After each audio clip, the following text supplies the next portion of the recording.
Bonjour, bonjour et bienvenue sur le plateau de Batijournal TV. Nous sommes sur le salon Batimat, Batimat 2024 et c'est le jour 3, le mercredi 2 octobre. Et avec cette première émission, mes deux invités, nous allons parler surélévation, évidemment construction bois.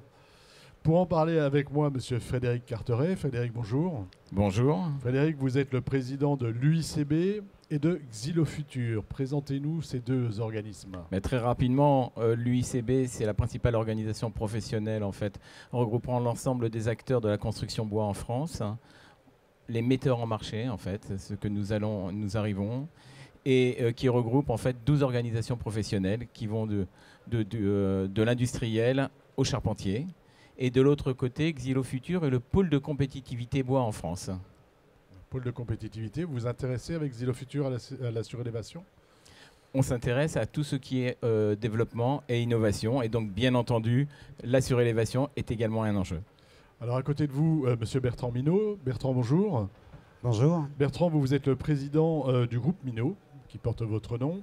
Vous avez, depuis une quarantaine d'années, le groupe Minot a une enseigne dédiée à la surélévation. Absolument. Donc le groupe Minot, c'est un spécialiste de la construction bois en France. On réunit 250 collaborateurs sur 9 sites de production sur le territoire. Et effectivement, nous avons une enseigne, Vivéo, qui est spécialisée dans la surélévation de toiture depuis 40 ans maintenant, avec environ 2000 réalisations sur cette thématique. Frédéric, le marché de la surélévation en France, ça concerne quoi? La maison individuelle, la dent creuse dans les villes Eh bien, écoutez, à 86%, ça représente la maison individuelle. La surélévation et l'extension, c'est environ 12 000 réalisations par an en France. Dans ces 12 000 réalisations, vous en avez 86% maison individuelle, environ 4%, 3 à 4% sur du collectif et le reste en non résidentiel. Donc quand on parle de remplir les dents creuses dans les villes, de densifier la ville en réalisant des surélévations, on n'y est pas encore. Pas spécialement, non. Non, parce que vous savez, il y a une chose qui est importante en France. N'oubliez jamais les injonctions contradictoires.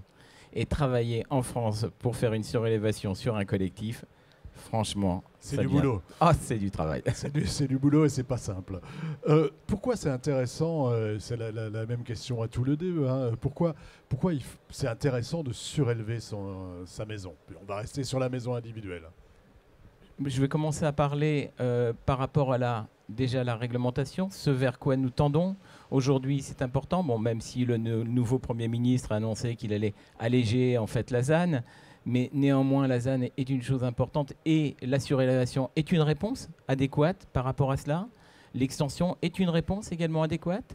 Et puis de l'autre côté, il faut quand même répondre aux enjeux de la réglementation environnementale. Je pense qu'aujourd'hui, il faut savoir construire, mais savoir mieux construire. Quand on fait une surélévation ou une extension, en fait, c'est 40 fois moins émissif qu'une construction neuve. Oui, on est plus bas carbone. Et puis surtout, on se fait une nouvelle enveloppe, on va dire, qui sera plus performante. Absolument, absolument. Et puis ne pas oublier les enjeux économiques. Dès l'instant que vous allez surélever, vous n'avez pas besoin d'avoir une taxation sur la transaction immobilière. Donc, il est bien évident que ce coût induit représente une économie.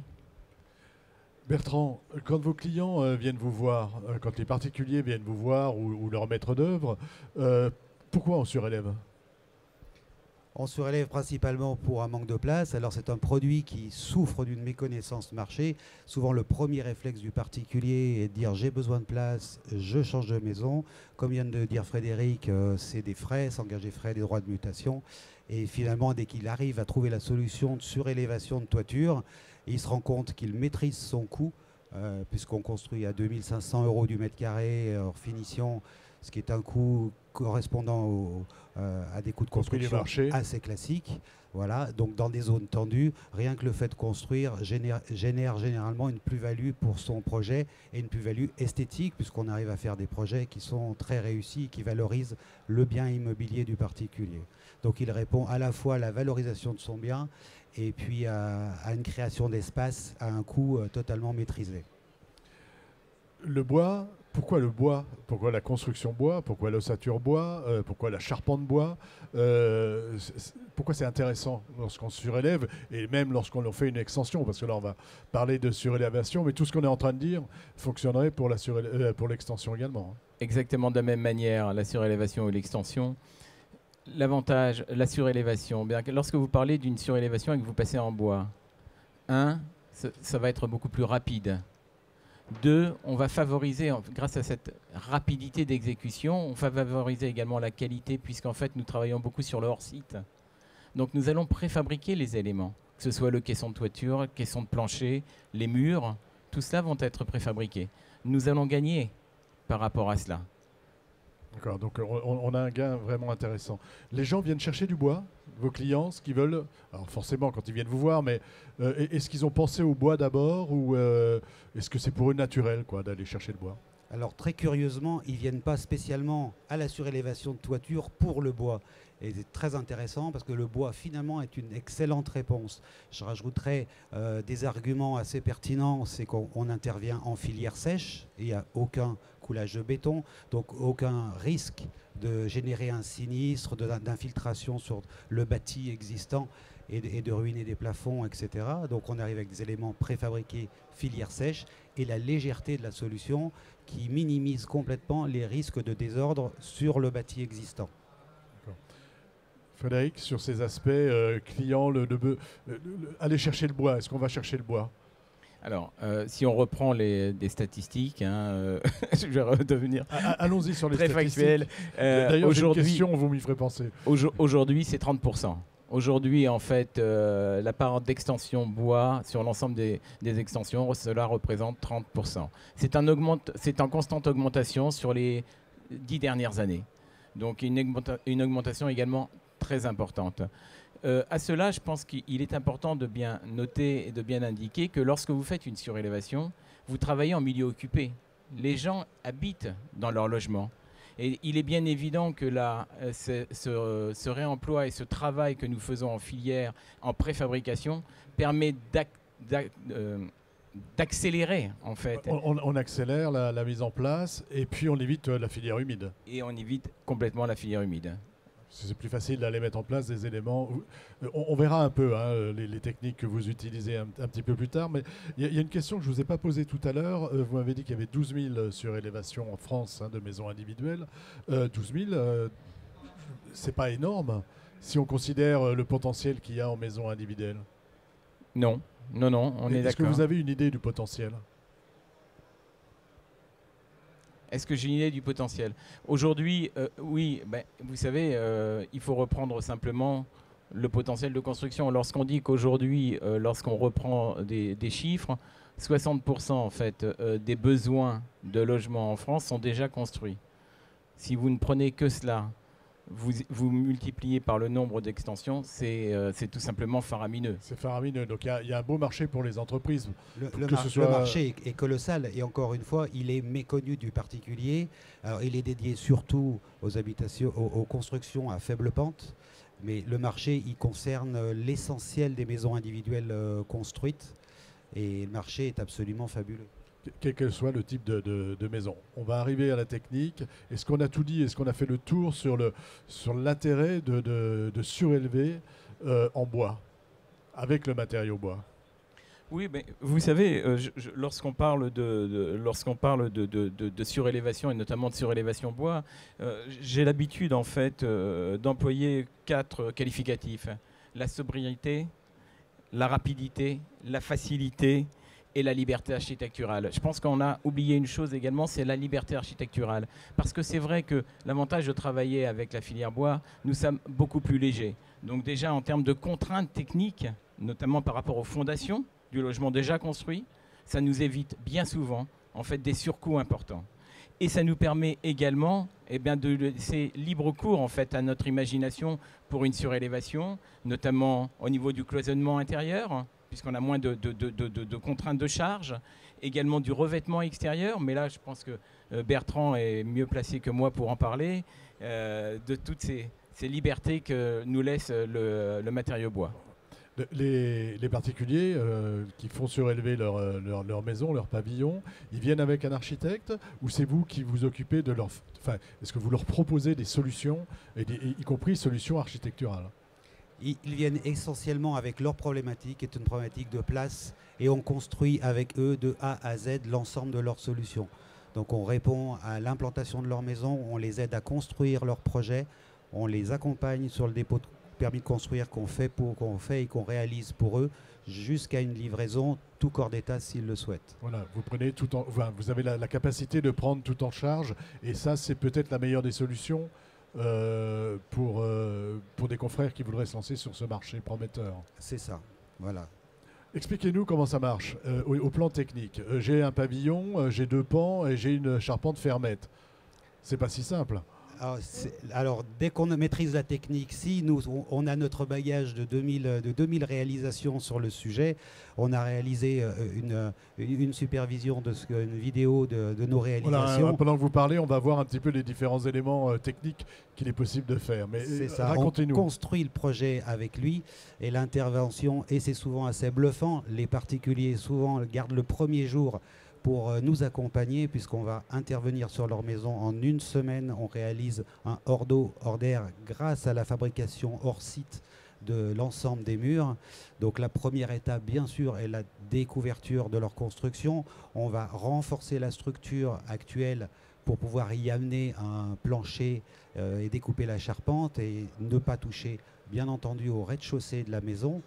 On intègre ensuite l'ensemble des murs préfabriqués qui sont isolés, enduits et pré-enduits et menuisés en usine, donc des éléments qui sont totalement maîtrisés au niveau technique.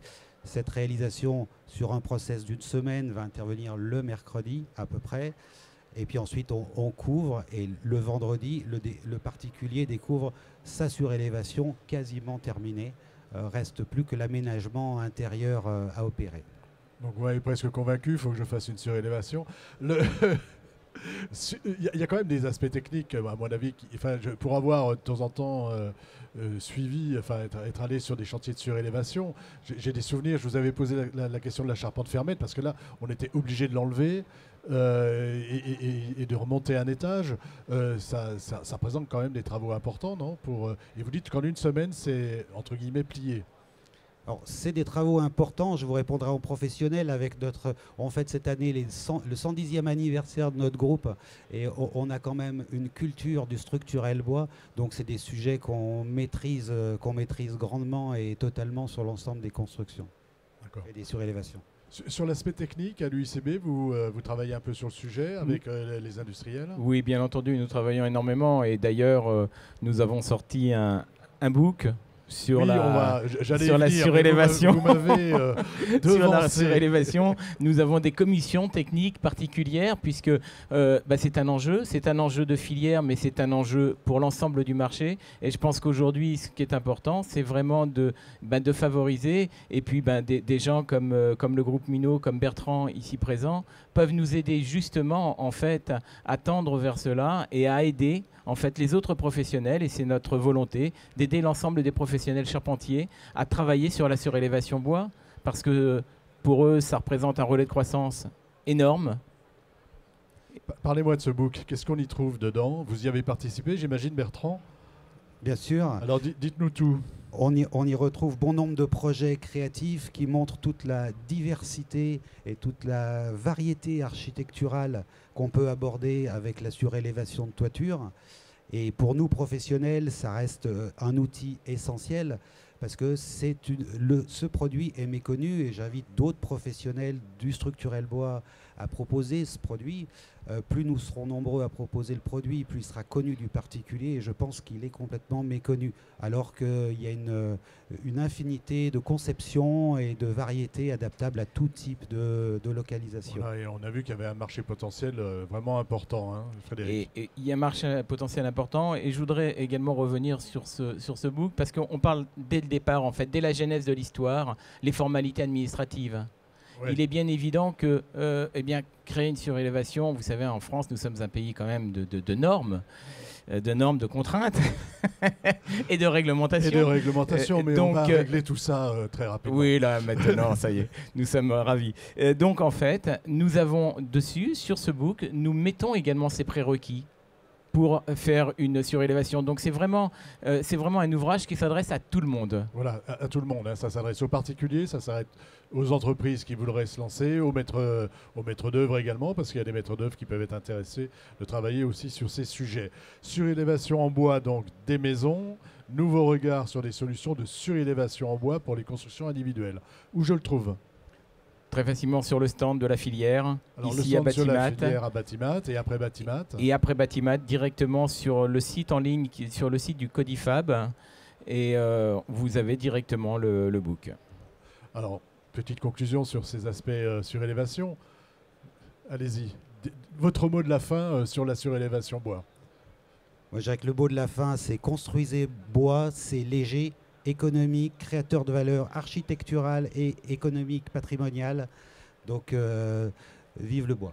Vive le bois, construisez bois et surélevez Surélevé en bois. en bois. Frédéric? Rapidité, efficacité, sobriété, je pense que ce sont vraiment les maîtres mots. Voilà, hein, parce que en faisant ça, on refait l'enveloppe de son bâtiment et on lui ajoute de la valeur patrimoniale. Merci beaucoup messieurs d'être venus sur le plateau de Batijournal nous présenter votre ouvrage Surélévation en bois des maisons et puis de venir nous parler de la surélévation. Une émission, un temps d'échange à retrouver comme tous ceux que nous enregistrons ici sur notre site internet Batijournal TV, sur les sites de nos partenaires, le Codifab et notre partenaire presse, le magazine Woodsurfer. Merci à vous. Merci. Merci.